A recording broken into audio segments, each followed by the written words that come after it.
नमस्कार, जी 24 घंटे में स्वागत है आपका और आपके साथ मैं हूं श्वेता एस त्रिपाठी।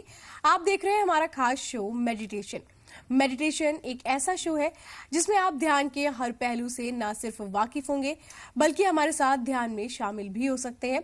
और आज हम बात करेंगे ध्यानात्मक आसन में बैठने के बाद ध्यान का मानसिक अभ्यास कैसे करें। आइए शुरुआत करते हैं इसकी।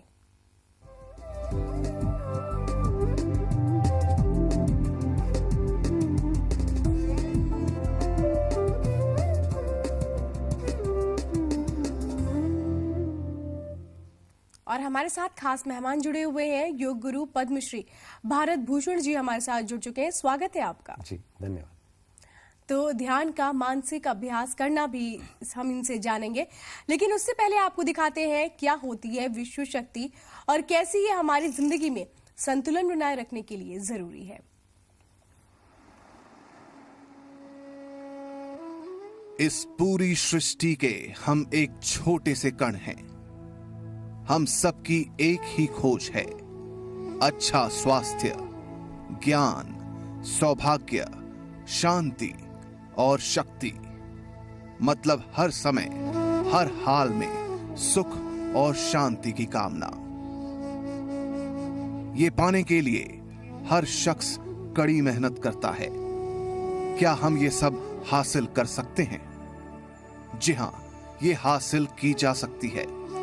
ये सब तभी मुमकिन है जब हम आत्मज्ञान और विश्व शक्ति को समझ लें। तो चलिए विश्व शक्ति की जानकारी लेते हैं। विश्व शक्ति पूरे विश्व में मौजूद है। इससे पूरा तारापुंज, ग्रह, मनुष्य और परमाणु बंधे हुए हैं। ये हर जगह मौजूद है। इसका बंधन पूरे विश्व को व्यवस्थित रखता है। विश्व शक्ति जीवन शक्ति है, दिव्य शक्ति है। विश्व शक्ति हमारी जिंदगी के संतुलन और चेतना के लिए जरूरी है। विश्व शक्ति हमारी हर क्रिया और काम की नींव है और भरपूर विश्व शक्ति हमें केवल ध्यान से मिलती है।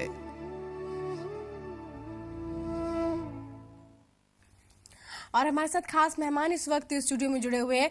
पद्मश्री भारत भूषण जी हमारे साथ मौजूद हैं। सबसे पहले मैं ये आपसे जानना चाहूंगी कि हमारी जिंदगी में संतुलन बनाए रखने के लिए कैसे हम मानसिक तौर पर खुद को मजबूत करें, मानसिक संतुलन कैसे रखें। ईशावास्यमिदं सर्वं यत किंच जगत्याम जगत तेन त्यक्तेन भुंजीथा मा गृधः कस्यस्विद धनम। ईशावास्योपनिषद में ये बात कही गई है कि पूरे ब्रह्मांड में ऊर्जा फैली पड़ी है और यह दिव्य ऊर्जा है और उस ऊर्जा को प्राप्त करने का जो साधन है वो ध्यान है। हम अपनी साधना के द्वारा अपने आप को प्रोसेस में ला करके अपनी उस ऊर्जा को बढ़ाते हैं, अपने उस ऊर्जा को जिंदा रखते हैं। जितने नेगेटिविटीज़ हैं, जितनी नकारात्मकताएं हैं, जितने आघात हैं, वो उसको ख़त्म करने की कोशिश करते हैं। आप देखते हैं कि आग का अंगारा अगर उसको थोड़े समय के लिए उपेक्षित कर दें तो उसके ऊपर राख जमने शुरू हो जाती है और यहाँ तक कि कुछ समय बाद अगर ये सिलसिला यूं ही चलता रहा तो ये भी हम भूल जाते हैं कि यहाँ पर कभी अंगारा था। लेकिन उसके ऊपर अगर हमारा पैर आ जाए तब एकदम पता चलता है अरे पैर जल गया तो अंगारा था, हमें पता ही नहीं चला। तो इसी तरह से जब उस पर हम फूंक मार देते हैं, उसकी गर्द झाड़ देते हैं तो फिर दहकता हुआ अंगारा बन जाता है। इसी तरह से हम लोग ध्यान की प्रक्रिया में अपने जो चारों ओर सकारात्मक ऊर्जा बिखरी पड़ी है उसको अपने साथ जोड़ते हैं, या ये कहें कि स्वयं को उसके साथ जोड़ते हैं और दोनों एक स्थिति में आ जाते हैं। यही योग की अवस्था कहलाती है। जी गुरुजी, आप योग की अवस्था बता रहे हैं, लेकिन एक बात और जानना चाहती हूँ कि मानसिक अभ्यास किया कैसे जाए, क्योंकि आपने ये तो बताया कि संतुलन कैसे बैठाया जाएगा, लेकिन अगर इसको हम समझने की कोशिश करें कि इसका तरीका क्या होना चाहिए, तो वो क्या होगा? इसको हम बोलते हैं आत्मदर्शन का अभ्यास। यानी वही चीज़ मैं बताने जा रहा था कि हम कैसे अपने अपने नज़दीक रहें और अपने आप को प्रोसेस में लाएं, हम धधकते हुए अंगारा बने रहें। एक तो ना कि हम बाहर की रोशनी से चमकते हैं, है ना, उसको चमकना कहते हैं, लेकिन जब अपनी ऊर्जा से हम दमकते हैं तो वो दमकना कहलाता है, वो चमकना नहीं कहलाता। यानी अंगारा अपनी ऊर्जा से धधकता है, चमकता है, धधकता है, दमकता है। ऐसे ही जो प्लेट है, थाली है, वो चंद्रमा की, सूरज की रोशनी से चमकते हैं। तो इसलिए हमें अपने आप को प्रोसेस करने के लिए जो रास्ता है वो ये है कि हम आत्मदर्शन का अभ्यास शुरू करें। आत्मदर्शन को शुरुआती तौर पे हम 3 स्टेप्स में लेते हैं। 3 स्टेप्स में क्या है कि पहली चीज़ बताई गई कि ध्यान के लिए जो आसन अनुकूल है उसमें आप बैठ जाइए। पद्मासन में बैठ सकते हो तो सर्वोत्तम, नहीं तो सिद्धासन में बैठिए, वो भी उत्तम, और बिल्कुल मुश्किल है तो फिर सुखासन में बैठ जाइए तो भी एक्सेप्टेबल। उसमें भी अगर आपकी कमर झुकी हुई है तो कमर नितंब के नीचे थोड़ा सा तकिया लगा लीजिएगा, जिससे कि आपकी कमर सीधी हो जाए। इस अवस्था में हम बैठ जाएं। इतना बैठ करके फिर आपने श्वास के साथ जुड़ने का अभ्यास किया, तो जब निरंतर उस अभ्यास को कर रहे हैं तो उसको फिर ज़्यादा लंबे समय तक रोज़ करने की ज़रूरत नहीं रहेगी। आप जरा देर के लिए बैठे और अपने श्वास के 2-3 श्वास अपने आप में लिए और उसके साथ अपने कॉन्शियसनेस में, यानी अपने स्वरूप में आकर के हम टिक गए। ये अभ्यास। तो इसके बाद हम अगला अभ्यास शुरू करते हैं। क्या?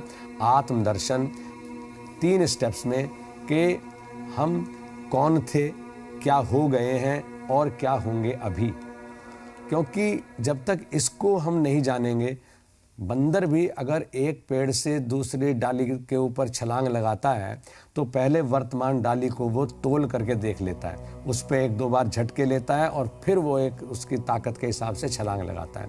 ऐसे ही हम अपने स्वरूप को देखें, अपनी ताकत को पहचानें, ताकि हम बड़ी शक्ति के साथ में अपनी ऊर्जा को जोड़ने के लिए समर्थ हो जाएं। कहते हैं कि सबही साथी सबल के, कोई न निबल सहाय, पवन बढ़ावे आग को, दीप ही दे बुझाए। तो हम सूर्य से ऊर्जा मान लिया लेना चाहते हैं, सूर्य ध्यान करना चाहते हैं, लेकिन हमारी आंख तो दिए की रोशनी भी नहीं झेल पाती है। 1000 वाट का अगर बल्ब जल जाए तो हमारी आंखें चुंधिया जाती हैं, तो वो पूरे लोक को जागर चेतन करने वाले सूर्य को हमारी आंखें कैसे झेलेंगी। तो ज़रूरत है कि हम पहले आपे में हों, उसके बाद फिर अपनी शक्ति के हिसाब से हम गुरु के मार्गदर्शन में अपना अगला रास्ता तय करें। तो पहली चीज़ है कि हम कौन थे, हमारा स्वरूप क्या था। हम नन्हे बालक थे, इसको हम मन से देखें, विचारें कि हम छोटे बच्चे थे, कितने सहज थे। जैसा अंदर आया वैसा ही एकदम से हमने अपने आप को एक्सपोज कर दिया। कोई बनावट हमारे अंदर नहीं, कोई प्रपंच हमारे अंदर नहीं, कोई छल हमारे अंदर नहीं, कोई भय हमारे अंदर नहीं। हमें तो सांप के और कबूतर के भेद का भी नहीं पता। ऐसे सब लोग, और इसलिए वो हमारे लिए सब मित्रवत थे। तो हम निश्चिंत थे, और बच्चा आज भी आप देखते हैं तो वो कितना सौम्य, शांत और सुंदर होता है। तो उसी तरह से हम अपने बाल अवस्था, फिर उसके बाद जैसे जैसे जगत का व्यापार शुरू हुआ तब हमने दूसरा स्टेप आएगा। यानी पहले स्टेप में हम कौन थे, उस स्वरूप को हमने देखा, अपने शैशव को, जैसा हमने जन्म लेकर के अपने स्वरूप को पाया। इसके बाद में दूसरा है कि जगत के थपेड़ों ने हमें कैसा बना दिया। हमारे चेहरे पर एजिंग रिंकल्स आ गए, हमारे चेहरे पर क्रोध की रेखाएं आ गई, हमारे चेहरे पर लोभ की रेखाएं आ गई, हमारी आंखों और हमारे चेहरे में वासना का गुबार दिखाई देना शुरू हो गया, हमारे ऊपर संभावनाओं की आशंकाएं दिखने लगी। तो उससे हमारा स्वरूप बिगड़ गया और स्वरूप कुरूप में बदल गया। इस अवस्था में जरा सी देर के लिए रुकना है केवल, क्योंकि अगर अधिक देर इस अवस्था पे मेडिटेशन करेंगे तो फिर ये अवस्था हमारी मित्र बननी शुरू हो जाएगी। तो इसके बाद फिर हम तीसरी अवस्था में आते हैं कि हमें क्या होना है।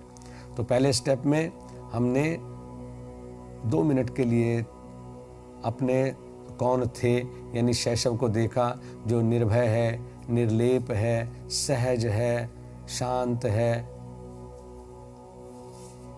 सुंदर है। इसके बाद दूसरा स्टेप केवल आधा मिनट के लिए देखें कि दुनिया के थपेड़ों ने, दुनिया की चुनौतियों ने मुझे तोड़ करके कैसा बना दिया, मेरा रूप भी कैसा बदल दिया। अब मुझे किस स्वरूप में जाना है, तो उसको मैं देखता हूँ कि मुझे कैसा होना है। सहज होना है, निर्भय होना है, निर्द्वंद होना है, निर्भय होना है, प्रेममय होना है,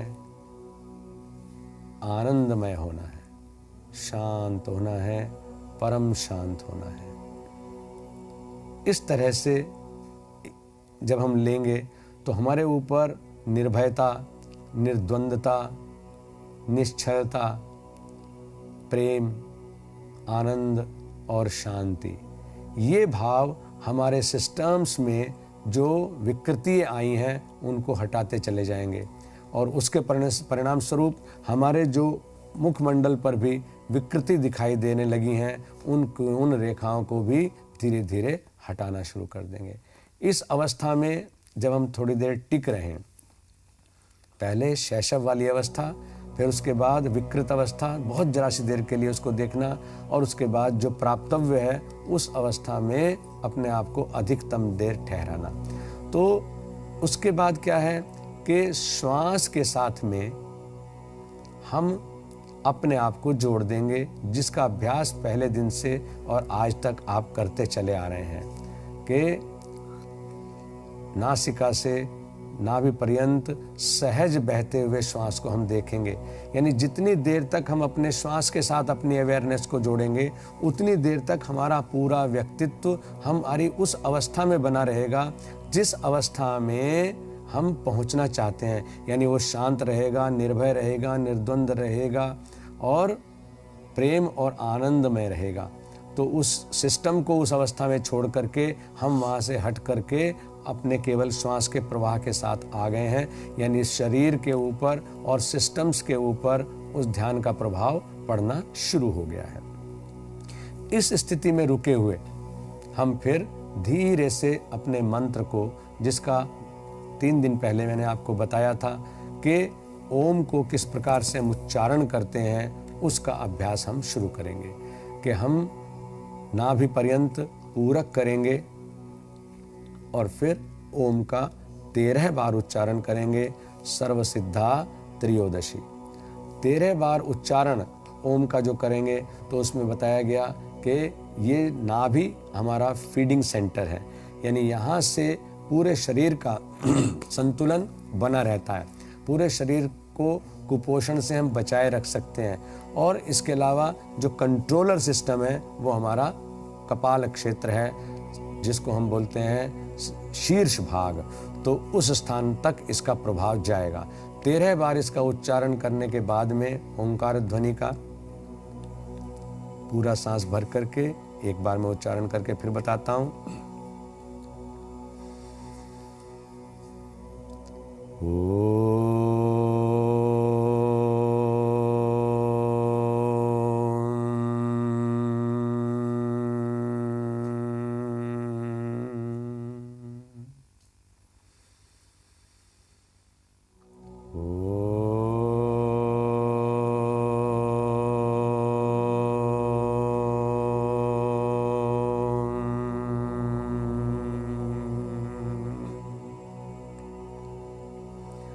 जितना मेरे श्वास की लंबाई है उसका आधा दूरी तक आ का उच्चारण खुले होठों से, और उसका आधा दूरी तक माँ का उच्चारण बंद होठों से। ये हम करेंगे और उसमें हमारी समस्त इंद्रियां जुड़ जाएंगी। यानी वाणी उच्चारण करेगी, कान श्रवण करेंगे, मन की आँखों से दिव्य तेज का दर्शन करेंगे और रोम रोम में, त्वचा में हम उसका स्पंदन अनुभव करेंगे। इतना करने के बाद में फिर पूरी तरह से शांत होकर के बैठ जाना है।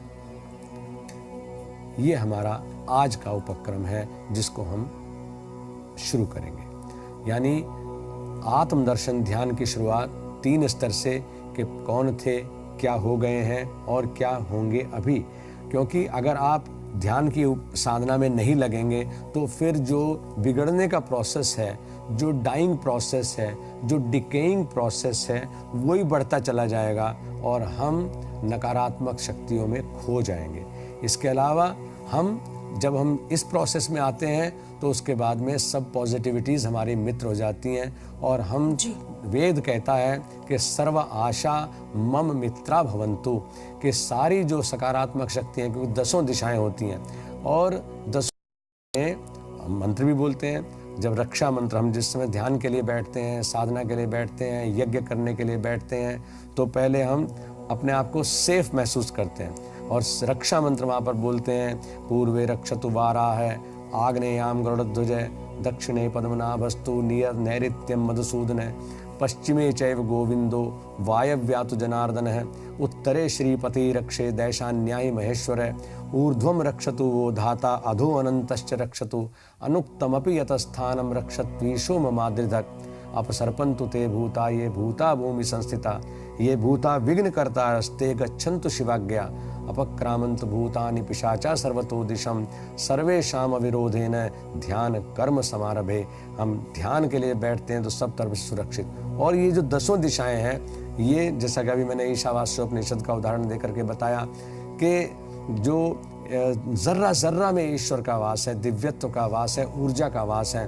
तो हमारी जो 10 उंगलियां हैं, इनको हम ध्यान के बाद जब हम उठते हैं तो उससे पहले हम 10 दिशाओं में उनको फैला लेते हैं, यानी 10 उंगलियां 10 दिशाओं में। और उसके बाद जो है हम इस चीज़ का एहसास करते हैं कि क्योंकि हम लेने का काम काहे से करते हैं?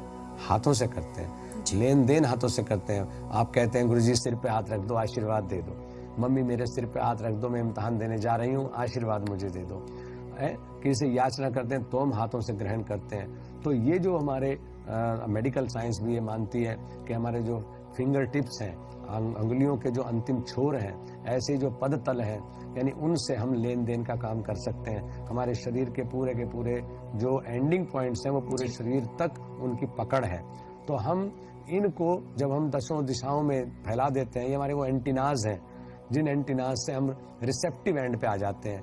ध्यान में हम सुपात्र बने और उस सुपात्रता के बाद में हम 10 दिशाओं से जो दिव्य ऊर्जा है उसको लेने का भाव अपने मन में बना लेते हैं कि इन फिंगर टिप्स के माध्यम से 10 दिशाओं से मैं सकारात्मक शक्तियों का वर्ण कर रहा हूँ, उनको धारण कर रहा हूँ। बिल्कुल गुरुजी, तो ये एक इस प्रक्रिया को हम आगे भी जानेंगे। बहरहाल यहाँ पर वक्त हो गया एक छोटे से ब्रेक का, जल्द लौटते हैं।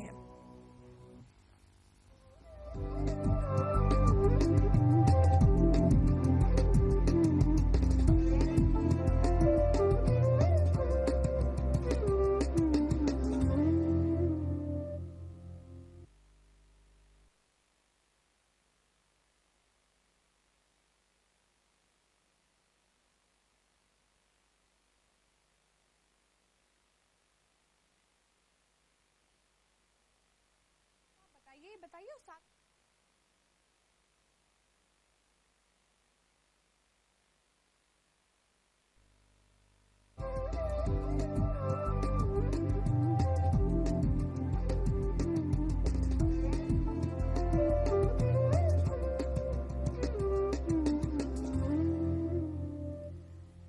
ब्रेक के बाद स्वागत है आपका। तो ब्रेक के पहले हम ये जान रहे थे कि कैसे आप अपने अंदर सकारात्मक ऊर्जा को धारण कर सकते हैं, कैसे वो तरीके हैं, ये हमें गुरुजी बता रहे थे। गुरुजी, ये तरीकों को आप बताइए, लेकिन साथ में एक बात और जानना मैं चाहूंगी कि कई बार ये भ्रांति होती है कि ध्यान के माध्यम से हम कोई क्रिया नहीं करते हैं, तो ऐसे में कैसे रोग दूर होते हैं? तो इस भ्रांति को कैसे दूर करें? ध्यान मन का विषय है और गीता में जो योग का ग्रंथ है उसमें भगवान कृष्ण ने मन के शक्तियों को बताया और ये कहा कि मन एव मनुष्याणाम कारणम बंध मोक्षयो चित्तेश चलति संसारो निश्चले योग उच्यते। यानी जब मन चंचल होता है तो वो इंद्रियों के माध्यम से उनके विषयों की तरफ जीव को भटकाता रहता है। तो ये मन 2 द्वारे का एक कमरा है जिसके 2 दरवाजे हैं। एक जगत की तरफ यानी दुख, परेशानी, तनाव, कुंठा, हताशा, निराशा और मृत्यु, उस तरफ ले जाता है। और दूसरा जो द्वार है वो आनंद और लय की तरफ हमको ले जाता है, वो अवस्था कहलाती है निश्चले योग उच्चते, यानी मन निश्चल हो जाता है ध्यानावस्थित व्यक्ति का, और वो योगस्थ अवस्था को प्राप्त हो जाता है। जो योगस्थ अवस्था है, यानी जितनी देर के लिए हम ध्यानावस्थित होते हैं, अक्सर इस बारे में लोगों को कई बार भ्रांति हो जाती है कि क्योंकि ध्यान क्या है, हम खाली आंख मूंद करके बैठने को ध्यान समझ लेते हैं, केवल किसी जगह पर जबरदस्ती मन को लगाने की कल्पना को ध्यान समझ लेते हैं। ऐसा नहीं है, वो केवल कि जो हमें अपने आप को विकसित होने के लिए हम खुद को देते हैं। तो उस अवसर में जो मन की स्थिति है वो आ जाती है, क्योंकि मन का क्या स्वरूप है पहले उसको हम जान लें। मन का स्वरूप है कि तत्संकल्पकम मन है, यानी मन का काम है, मन का स्वरूप है उथल पुथल होते रहना। हर समय वो कुछ ना कुछ करता रहता है, वो खाली नहीं होता, और हम इतने परेशान हो जाते हैं तो उससे हम कहते हैं आज तो मेरा मन बहुत ही बेचैन है ना, मैं चाहती हूँ चैन से बैठूं लेकिन मैं बैठ नहीं पाता हूँ। तो उसके लिए उसको समझ, जो स्वरूप है उसको शांत करने का जो रास्ता है वो ध्यान है। और ध्यानावस्था में क्या होता है कि ये जो तरह तरह के विचार आते हैं उनका आना जाना बंद हो जाता है, और एक स्थिति आती है जिसको ध्यान को परिभाषित किया गया योग दर्शन में कि तत्र प्रत्येकतानता ध्यानम, यानी जो स्कैटर्ड थॉट्स आते हैं, उल्टे सीधे विचार, अनाप शनाप विचार जो हमें परेशानी में डाल देते हैं, वो शांत हो जाते हैं, और एक तरह का विचार जहां हमने लगा दिया उसी दिशा के अलावा कहीं और मन चिंतन नहीं करता है। इसमें हमने मान लिया अपने आप को परमात्मा में लगाया, हमने अपने आप को मंत्र में लगाया, हमने अपने आप को दिव्य शक्तियों में लगाया, तो उनके अलावा मन कहीं और नहीं जाएगा। हमने अपने आप को पढ़ाई में लगाया, हमने अपने आप को चित्रकारी में लगा दिया, हमने अपने आप को संगीत में लगा दिया, हमने अपने आप को नृत्य में लगा दिया, तो मन जो है वो पूरी तरह से एकाग्र होकर के उस काम को करेगा और कुछ बीच में नहीं आएगा। तो उससे क्या होगा, स्किल इन एक्शन हो जाएगी। लेकिन इससे भी आगे की जो अवस्था है वो समाधि की होती है, जिसमें ध्याता और ध्येय एक ही हो जाते हैं, यानी द्वैत की बात जो है ना, दो नहीं रहते हैं, एक हो गया, यानी मैं कृष्ण में खो गया और कृष्ण ही हो गया, मैं अब नहीं हूँ। तो उस समय तू ही तू की जो अवस्था है, यानी गंगा अपनी यात्रा को लेकर के चली और चलते चलते जब वो समुद्र में आकर के समुद्र बन गई तो उसके बाद गंगा नहीं रही, इस अवस्था को वो प्राप्त हो जाए, तो उस अवस्था को हम फिर समाधि की अवस्था कहने लगते हैं। इस तरह से आगे जाते हैं। तो इसमें आपकी जिज्ञासा कुछ और थी तो वो मुझसे पूछिएगा। बिल्कुल, हमारे पास अब वक्त बहुत कम बचा है और कैसे एकाग्रता बहुत ज्यादा जरूरी है ये हम जान रहे हैं। बहरहाल आज हमारे साथ आप इस खास पेशकश में जुड़े, इसके लिए बहुत बहुत धन्यवाद। सिलसिला चलता रहेगा। बिल्कुल, तो ये योग का सिलसिला, ध्यान का सिलसिला हम लगातार आगे बढ़ा रहे हैं और आप घर बैठे तमाम वो फायदे उठा सकते हैं, तमाम वो जानकारियां हासिल कर सकते हैं जो शायद आपके मन को शांत करेगा और आपको शारीरिक रूप से कहीं ना कहीं मजबूती भी देगा। बहरहाल आज के लिए बस इतना ही। मुझे और मेरी पूरी टीम को दीजिए इजाजत। नमस्कार।